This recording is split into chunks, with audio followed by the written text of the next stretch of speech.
I spent 3 years in prison for a man everyone swore was dead, until a little girl showed up at his grave and called him her father. What I discovered next wasn't just betrayal, it was a living nightmare. Because the man who ruined my life wasn't dead, he was hiding. And the truth he'd been running from? It was powerful enough to get us all killed. This isn't a love story. It's the moment a forgotten woman uncovers a secret worth murder. My name wasn't always spoken with caution, but somewhere along the way, it learned to echo. I'm Aria Lane, and most of my life has been spent learning how to take up less space, how to be the quiet problem solver, the steady one, the one who absorbs hurt without making noise. But every story has a beginning, and mine didn't start with shouting. It started with silence. And one message that rewired everything. At 8:57 a.m., my apartment near the bay was filled with the soft scrape of crayons and the faint rush of winter wind pressing against the windows. The place wasn't large, 2 bedrooms stacked above a bakery that smelled like cinnamon and fresh dough, but it was warm, sunlit, and ours. My daughter, Lena, sat cross-legged at the kitchen table in an oversized t-shirt, her honey-brown curls falling into her face as she colored a paper star wearing a tiny crown. She looked up with that glow she always carried, the pure kind, untouched by doubt. "Do you think Grandma and Grandpa will come to my birthday this time?" she asked, voice playful, hopeful, innocent. My throat tightened, but I smiled. "I hope so," I said gently. Hope was a language I'd taught her, even when it bruised me. I had barely finished slicing strawberries for her lunch when my phone buzzed on the counter, sharp, abrupt, cold against the quiet morning. One message. From my mother. I wiped my hands, picked up the phone, and read the words that would shift the ground beneath me. "We're skipping your kid's birthday. Money's tight. No greeting. No apology. Just dismissal wrapped in 9 words. My breath stilled. Lena was humming softly, oblivious to the storm that sentence carried. I forced my face still, steady, neutral, so she wouldn't read the hurt. My fingers typed back before my heart could protest. No problem. Because what else do you say when the people who should care simply don't? But it was a problem. For her. For me. For every memory they'd chosen to skip. I put the phone down and pretended the day was normal. People like to say family is unconditional, but they never met mine. For years, I'd been the safety net, the fixer, the daughter who held everything together while my father bounced between jobs and my mother perfected the art of guilt-soaked gratitude. When my father's phone got cut off, I paid the bill. When their car insurance lapsed, I covered it.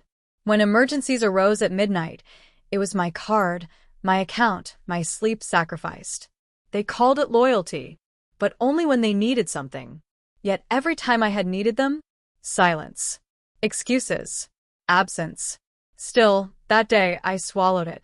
Like always. Like a habit. I taped a smile onto my face and spent the afternoon helping Lena glue stars to her drawing. Her laughter filled the room. Bright, ringing, untouched by disappointment. But inside, my chest burned. Not with anger. With ache.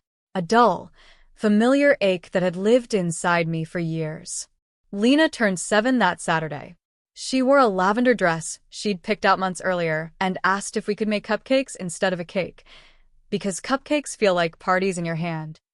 Rain streaked the windows, so I laid out a picnic blanket in the living room and turned on her favorite music. We invited a few kids from her class. They brought tiny, wrapped gifts and shy smiles. The room felt loud, colorful, full.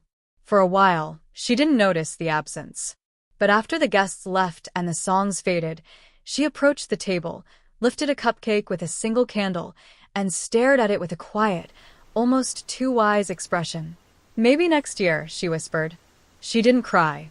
She just cleaned up glitter with tiny, determined hands. And somehow, that hurt more. Because children shouldn't have to get used to disappointment. December arrived fast, like time was sprinting just to outrun us. Work deadlines multiplied, bills stacked up, and Lena counted down to Christmas with paper rings she wrapped around her wrist like bracelets. Christmas morning, she woke before dawn in red pajamas, clutching a drawing she'd made, two grandparents holding hands with a little girl between them. She waited by the window. For hours. At first she hummed. Then she wiggled her toes. Then she fell silent. No call. No message. No sign they remembered she existed. To distract myself from the guilt burning in my stomach, I opened my laptop. A habit. A reflex. A mistake. The screen lit up to a social media post. My mother, my father, my sister, celebrating in a room overflowing with wrapped gifts and balloon garlands. A towering Christmas tree lit like a stage prop. My nieces tearing into presents while everyone screamed with joy. My mother stood in the background holding a glitter-covered box, smiling like she'd won the world. The caption sat above it like a blade. So blessed to be with our favorite little ones. Favorite. One word that cracked something open in me.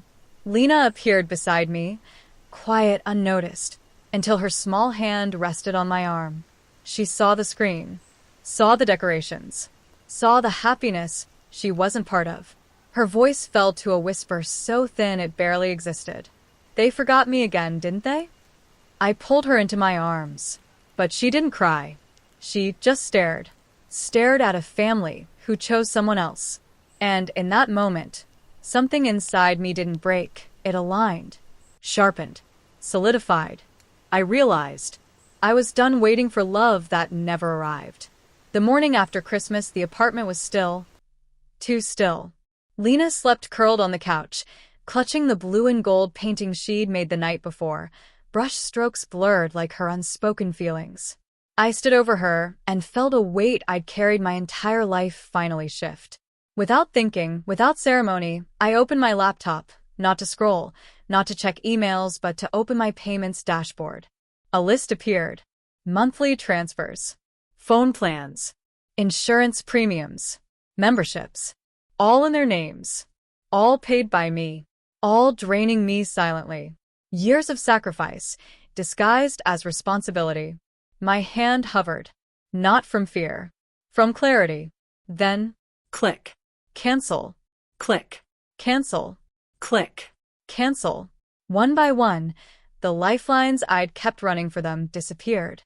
Not out of revenge, but out of protection. For me, for Lena.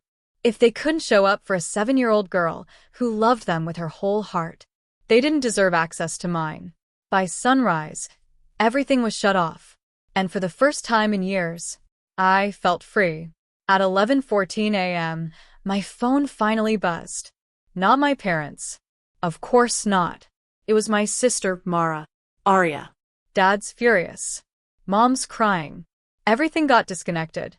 Did you do something? Her voice was tired, not accusatory. Just tired. I'm done, I replied. Silence stretched long and slow. Then, good.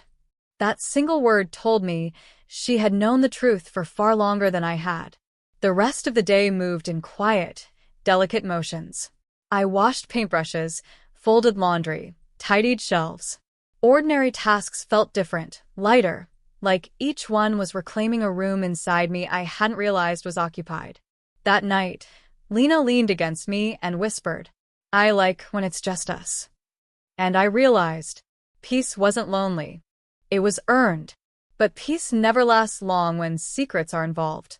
And my family had secrets buried deeper than I ever imagined. I just didn't know yet. One of them had my name written all over it. The sky was the color of bruised steel when she stepped out of the car, cold, wind slicing through her coat like punishment. After 3 years behind bars, freedom didn't feel real. It felt borrowed. Fragile. Neria Stone tightened her grip on the bouquet of white lilies, their stems digging into her palms. She hadn't said his name out loud since the night everything went wrong. Elias. Her brother. Her only family. The world believed she killed him. The court believed it. The evidence believed it.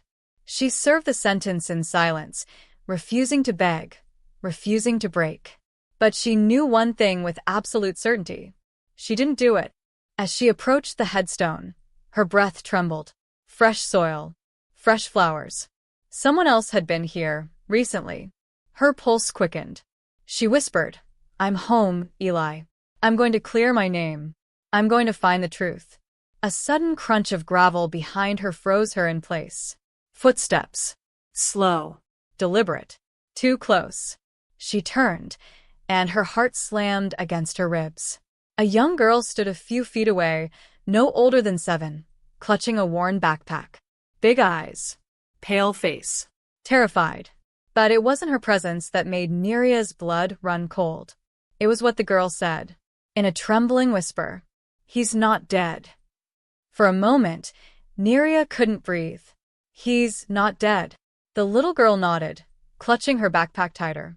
My mom said we have to run. Before he finds us. Neria crouched down, voice unsteady. Sweetheart, who are you? The girl hesitated, then whispered. My name is Aria. I'm Elias Stone's daughter. The world tilted. Elias never had a child. Never mentioned one. Never hinted. Neria's voice shook. Where is he? Aria's lips trembled. He's hurt. And he's hiding. Because someone wants him dead. Someone who blamed you. Lightning cracked across the sky, thunder rolling like judgment. Neria's pulse hammered in her ears. Take me to him, she whispered. Aria grabbed her hand. And ran. They reached a decaying cabin deep in the woods. Windows shattered. Door hanging loose. The air thick with rot and secrecy. Aria pushed it open. Inside, hunched over a flickering lantern, was a man, thin, bruised, eyes hollow but familiar. Elias. Alive. Neria's knees buckled. Eli? He looked up, guilt flooding his face. Neria, I'm so sorry. She stepped back, rage and heartbreak colliding. You let me rot in prison. You let the world call me a murderer. I had no choice, he rasped. I discovered something powerful. A financial empire built through illegal experiments. The man behind it framed me for theft, and when I tried to expose him, he tried to kill me. I faked my death to protect Aria. And me. Her voice cracked.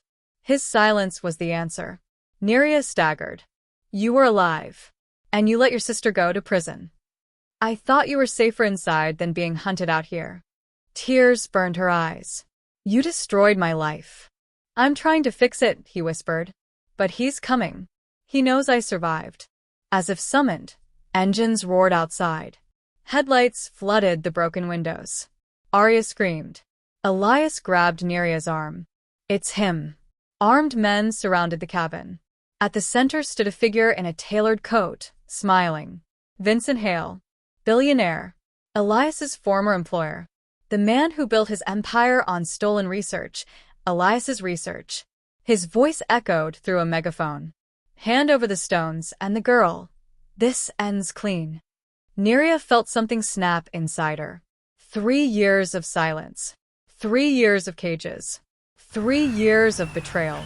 No, she whispered. She grabbed Elias's discarded phone, hit record, and shoved it into his hands. You're going to tell the truth. Everything. Right now. The camera flashed red. Elias hesitated, then spoke. Names. Crimes. Dates. Proof. A confession of survival. A confession of framing. Outside, Hale's men moved in. Neria stepped forward, shouting into the night. This is live streaming. A lie. But Hale froze. Police sirens wailed in the distance. Someone had called them. Maybe a neighbor. Maybe fate. Hale panicked. Shut it down. Move. Gunfire erupted. Elias shielded Aria as officers stormed the clearing. Hale was tackled, screaming. Neria stood in the doorway, shaking but unbroken. For the first time in 3 years, she wasn't the hunted one. She was free. Weeks later, Neria stood outside the courthouse, not in handcuffs, but in sunlight. The world now knew. She was innocent. Elias was alive. Hale was in federal custody. And Aria, quiet, brave Aria, held her hand like she'd always known her. Elias approached, remorse in his eyes. I can't undo what I did. Neria nodded. No, but you can start making it right. He swallowed. Will you ever forgive me?